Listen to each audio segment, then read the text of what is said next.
All right, we are back live. Christmas night version of the Andre Duke show. Appreciate everybody who tuned in last night. This one's going to be a shorter show. Um, Typically, we're at the point in the season where there is a lull. Appreciate everybody throughout the year who have supported the channel. We'll talk a little ball. Do a little bit of that. Um, there's also some other stuff going on. Go over some game lines for the bowl games, what we got coming up. But outside of that, nothing too crazy going on. But sorry about that. I'm just getting some stuff pulled up. Also, the phone line is open if you want to call in. But like I said, it's going to be a shorter show, probably 30 minutes to a 30 minutes to 45-minute show, to say the least. Also, the phone number is on the ticker below. Um, Also, do us the biggest favor, a pinned comment in the comments. Hit the like and subscribe button. That helps us. Hopefully, everybody out there is having a Merry Christmas. I'll be interested to see what the Netflix TV numbers are. That's going to be interesting. Um, Also, a little bit earlier tonight, I gotta go into work, so never a fun one. But we'll get it kicked off tomorrow, Friday. Football starts at 1. We got Central Michigan taking on Northwestern. Don't know how many people are going to be up for that one. If you're not working, I would say that may be a snooze fest, perhaps. A real interesting line here on the 4:30 game, um, for Friday. New Mexico at the Rate Bowl. New Mexico taking on Minnesota tomorrow, and Minnesota's only favored by a point and a half, and then also on that line by um, Minnesota as well. Minnesota has a bowl game winning streak, I think, of like 5 or 6 years. So there is that. Like I said at the beginning of the show, if you're new, do us the biggest favor, hit that like and subscribe button. That helps a ton. Phone line will be open for a bit, probably 30 to 45 minutes. That's how long we're going to go tonight. Like I said, I got to cut tonight's stream short, but also, if you can't see the ticker below, number to call 260-255-4069 is the number to call. Just going over some bowl games and some miscellaneous news topics. Um, Probably about the 35-minute mark. If I don't have any calls, we might as well just shut around down. Um, FIU, UTSA, and the Serpro First Responder Bowl. Line on that is UTSA. It opened at 8.5. It's down to 5.5 now. So interesting matchups. The Saturday slate, I don't know if you can call it good, bad, or indifferent, but ABC's got 2 games tomorrow. They've got Penn State, Clemson. I'm sure they're hoping they're going to draw a big number on that one. Don't know what it's going to look like. As far as TV viewership wise, I don't know if there's NFL, but we got that going on. Penn State, Clemson. Clemson's -3, but the matchup predictor on ESPN has Penn State winning the game. I don't know what the opt outs look like for Clemson, but going to be a fascinating matchup. If nobody plays, it could possibly be a snoozer. LSU LSU plays late tomorrow night or Saturday night. That game doesn't kick off until um, 9:15 Eastern. The Kinders Bowl, Houston -2.5. Pitt taking on East Carolina. Don't know if anybody cares about that. Pitt -10. Probably should pick up the win there. UConn, which it's fascinating. UConn, they have the Jim Morales UConn Huskies. He jumps ship and goes to Colorado State. I don't know. I guess he wanted to go back out west. That's my only presumption. Spent a lot of time in Seattle. Jim Mora did. Was a head coach at UCLA, and then ends up at UConn, I believe. I think he had a couple other stops in there, but I think it'll be interesting to see. I was kind of shocked Colorado State got him. I thought that they had a couple other candidates that they were looking at, but there's that. They take on um, Army. Just trying to look at, and that's at Fenway Park. I think the bowl games got too cute. I think they've jumped the shark on putting them in East Coast baseball stadiums. I don't know. Like the Pinstripe Bowl is at Yankee Stadium.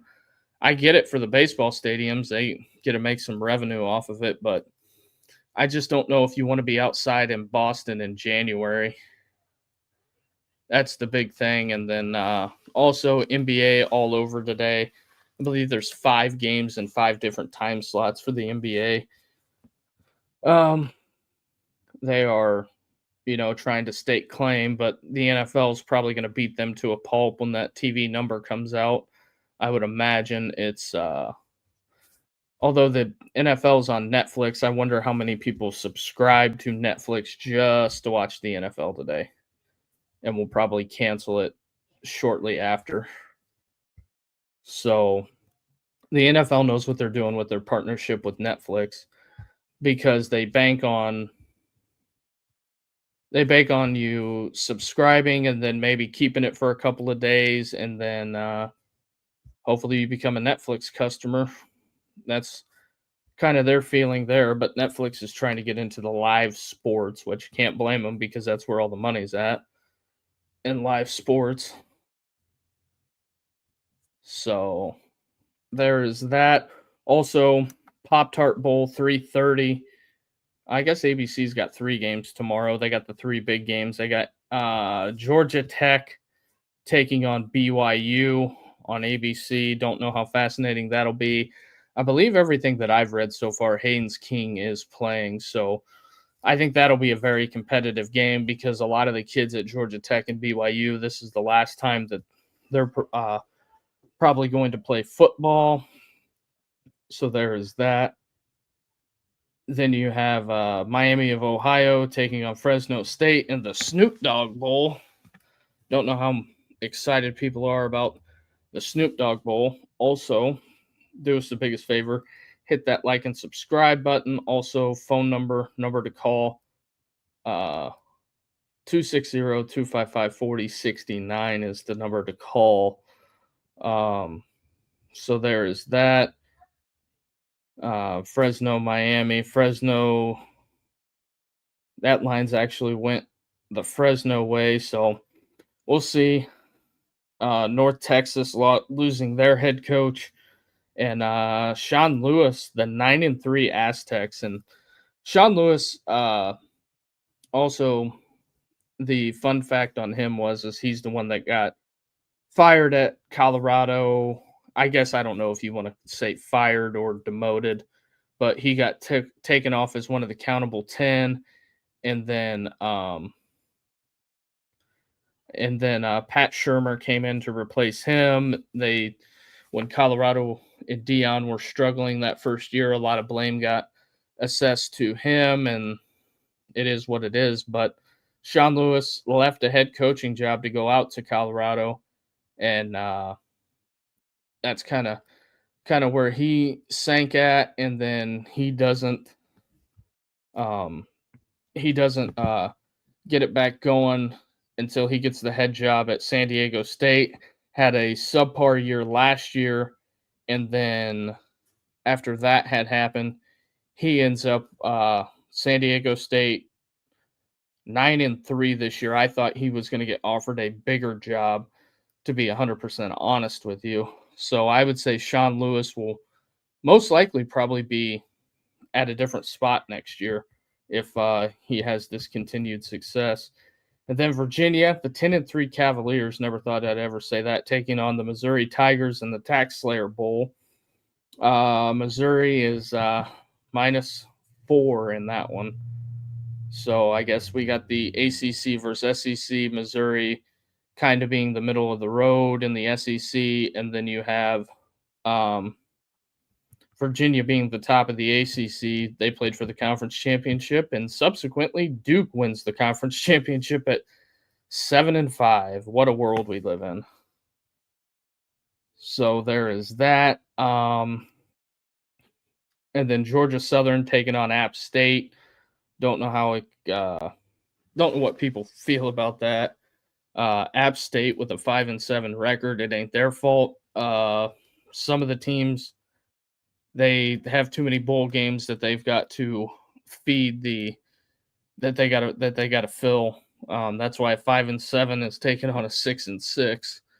Because I remember the group of 5 schools when they had less bowl games, it was, I think you had to win 7 or 8 games to even be considered.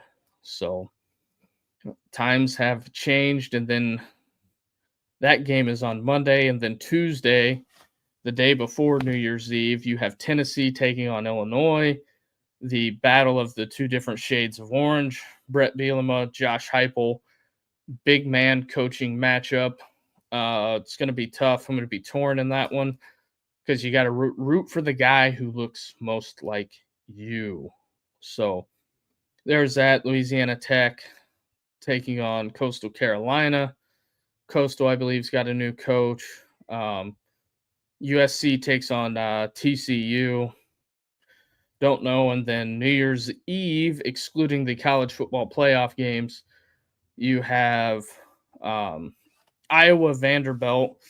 I think that is going to be a fascinating game, to be honest. You'll have the Diego Pavia swan song.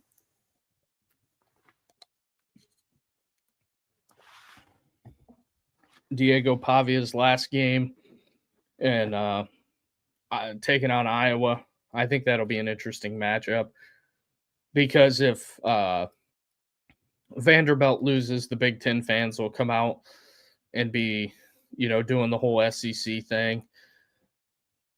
I would expect that game to be competitive, to say the least. And then Arizona State taking on Duke in the Tony the Tiger Bowl. But I guess with anything, if you have enough money and the advertising, where there's a will, there's a way. So there is that. You got Michigan, which I know a lot of people are going to be fascinated and transfixed on the Biff Poggi stuff. Michigan taking on Texas. Michigan wrapped up in the Sharon Moore aftermath. No word on Ward Manuel unless I don't follow Michigan that close. So I guess we'll see where that shakes out. But I would say Arch Manning's going to play in that game. I don't think there's been any word. Underwood, I would assume, is going to play as well, right before the transfer portal opens. And so I'm sure Biff Poggi is really loving the spotlight here, all for the wrong reasons, but there's that. And then you have I believe it's Chip Lindsey, their offensive coordinator at Michigan, leaves to go to Missouri, which I'm not really shocked by that. A lot of the people that I think that were handpicked by Sharon Moore to go there, I think for career-wise, if they can get out, I think that's probably their best bet. to be honest, because whoever they hire is probably not going to retain hardly anybody from the previous staff. So them guys will be. I wouldn't be shocked if you see a bunch of announcements of Michigan coaches going here, going there. I think Chip Lindsey's the first of many, to be honest. Um, and then we have a interesting matchup. Morgan Scully, I believe that's his name, takes over at Utah for Kyle Whittingham. Stepped down, I think, after like almost 20 seasons, close to it. He replaced Urban Meyer. So he's been head coach for like 12 days, which I think that was um I think that plan was set in place probably last year. I think Whittingham had that horrible year, didn't want to go out like that, ended up 10-2 in his final season. And that's kind of that. And then Friday, January 2nd, bowl games. 5-7 Rice taking on Texas State. I think Rice has some type of some criteria that makes them eligible because of academics. So good old what is Texas State going to be next year? The Pac-10 or whatever they're calling themselves. Taking on the American. And then the January 2nd, the bowl games, after I go through these, that's pretty much it for college football. Navy, Cincinnati. Cincinnati ends up 7-5, Navy 10-2. And the AutoZone Liberty Bowl. I'm sure Navy is thrilled and ecstatic about that. Them kids are going to be playing hard. And that is also the day the transfer portal opens. So January 2nd is going to be an interesting day. Arizona takes on SMU. Rhett Lashley and the SMU Mustangs coming off a kind of a disappointing year. They end up with a win over Miami. I believe Rhett Lashley thought that they had a playoff team in place, but SMU, tons of resources, and I think they'll just be okay. And then the Dukes Mayo Bowl, Wake Forest taking on Mississippi State, which Wake Forest kind of had a sneaky good year, I thought. Wake Forest ends up with wins over SMU and Virginia. So I believe at the time that those two teams played, I don't know if SMU was ranked, but Wake Forest taking on Mississippi State. Have to see what Mississippi State is, what they have got left. And then once you get through January 2nd in the quarterfinals, you have 3 playoff games left: Thursday, January 8th, Friday, January 9th, and Monday, January 19th. And then college football is over for the year. Don't know how a lot of fans are going to take that, but that's kind of where it's at.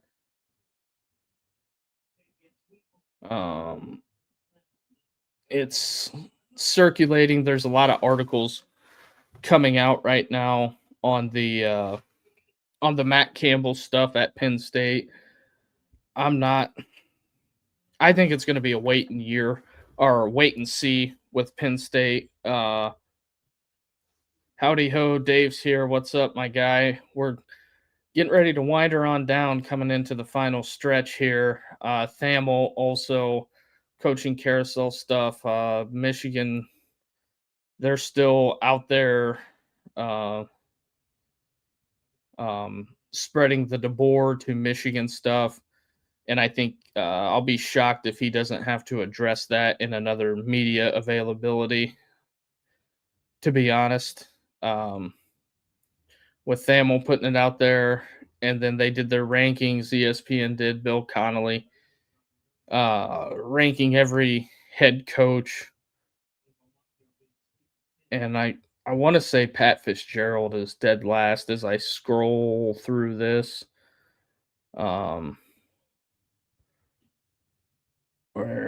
Pat Fitzgerald dead last. They're holding Pat Fitzgerald's last year when they were abysmal on offense at Northwestern. You got to think that was 3 years ago. The transfer portal was still highly, not highly, but kind of new. and it's interesting to say the least. I don't think I would hold that against him because of the academic requirements at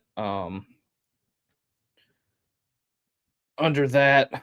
Also, I'm reading an article about the altercation with the running back from South Carolina. Um, it's I don't know what exactly is gonna. He's at Sparty. I hold that against him. Yeah, I think that's gonna be. I think that Michigan State. It's gonna be interesting. Um, the Jonathan Scott experiment just didn't work. Um, I'm not gonna say it was like a too big of a job for Jonathan Scott, but I think that looking at it, I don't think Michigan State was completely organized behind the scenes after the Mel Tucker fallout, and then all the good players that were there left in the portal. It basically, if you don't hire somebody that comes in and stabilizes the program, I think that it's tougher to retain talent, and then especially when you don't have the resources to uh, retain the talent. I am looking at this. Um, trying to find his record at the moment. Yeah, so Jonathan Scott only got 2 seasons at Michigan State. He was 9-15. Um, Pat Fitzgerald takes that over. Todd Monken is the best name I've heard recently. Yeah, I've heard some of that, but I think it's going to be somebody else um, that I have heard. Um, that's just kind of my opinion. It'll be it'll be fascinating, I think, on what Michigan does because I think it's going to be a lot harder to try to stabilize the program after all of the fallout. It depends on if the new coach is going to retain Biff Poggi, which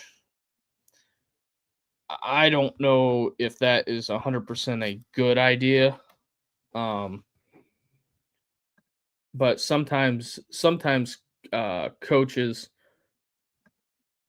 bring in their own they bring in their own coaching staff. Um, let me hold on, Dave. I'm putting it in the chat. I'm not going to say it out loud, but I'll put it in the chat. That's who I think it's going to be honest. Some people might not agree with that, but I think he's a good quarterback guy, and I think it's nothing against Washington personally. I just feel like that he'll be able to come in and help Underwood. So that also, I'm wondering what kind of suspensions are going to come out of the post-game fisticuffs with Cal and Hawaii. I'm sure Tommy Chang is not real thrilled about that. Also, in other news today, the Vikings having 3 net passing yards end up eliminating the Detroit Lions from playoff contention. I think that is a interesting. I'm going to pull up the box score now. Well, technically they had 51 passing yards. He was Minnesota. Detroit ended up with 7 sacks on defense, and they end up 8-8.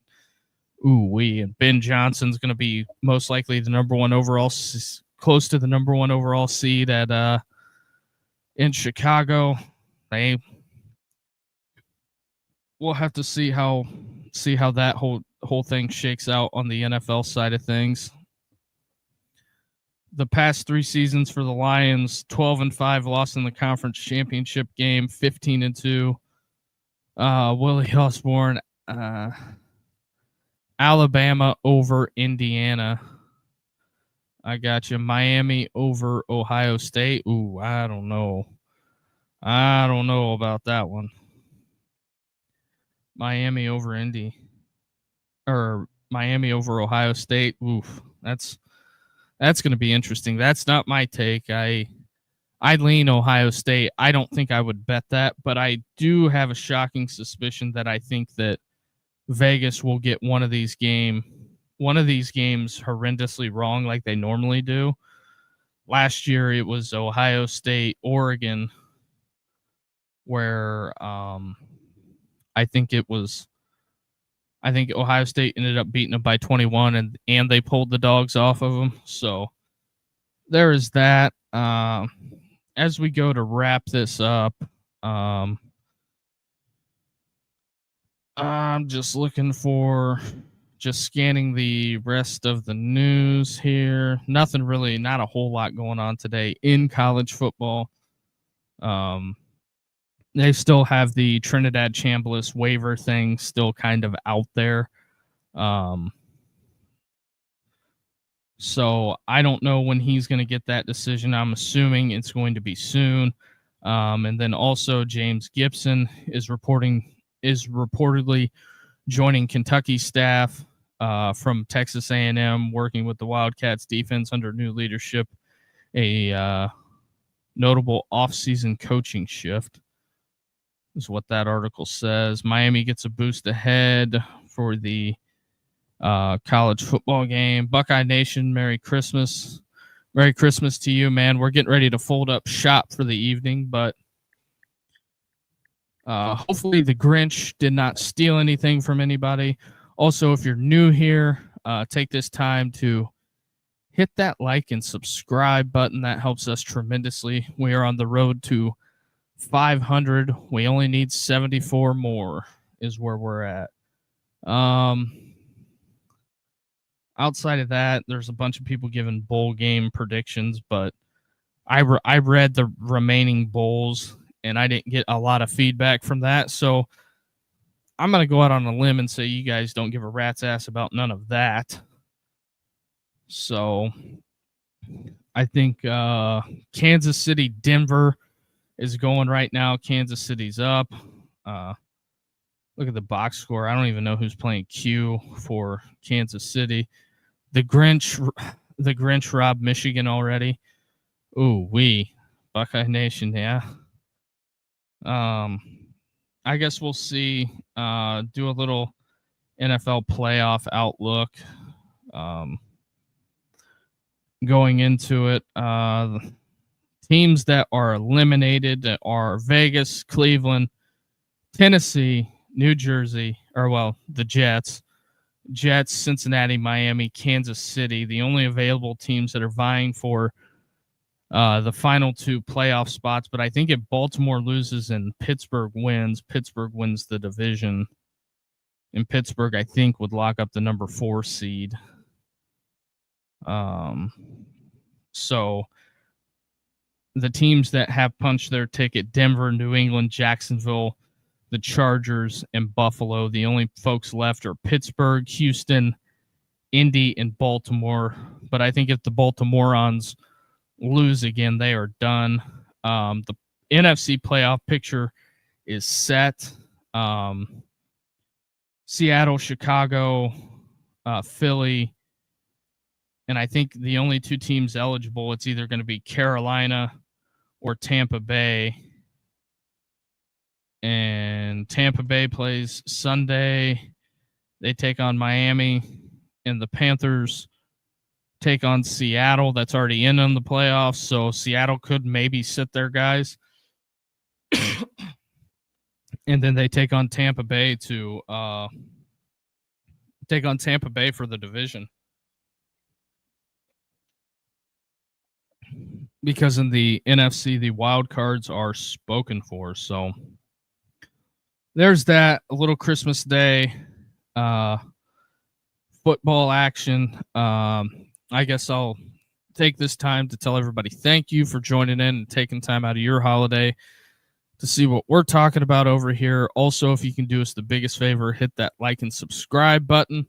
That helps us tremendously. Buckeye Nation, Willie Osborne, Dave's here. Appreciate you guys for tuning in. Also, like and subscribe buttons there. It is also free. So with that being said, we'll be back tomorrow at normal time, probably 7:30. My guy Rich is going to jump on and probably talk some playoff stuff, some coaching moves, and we'll see where it takes us. And there is that, and we will talk to you guys tomorrow. Have a Merry Christmas, everybody, and a good night.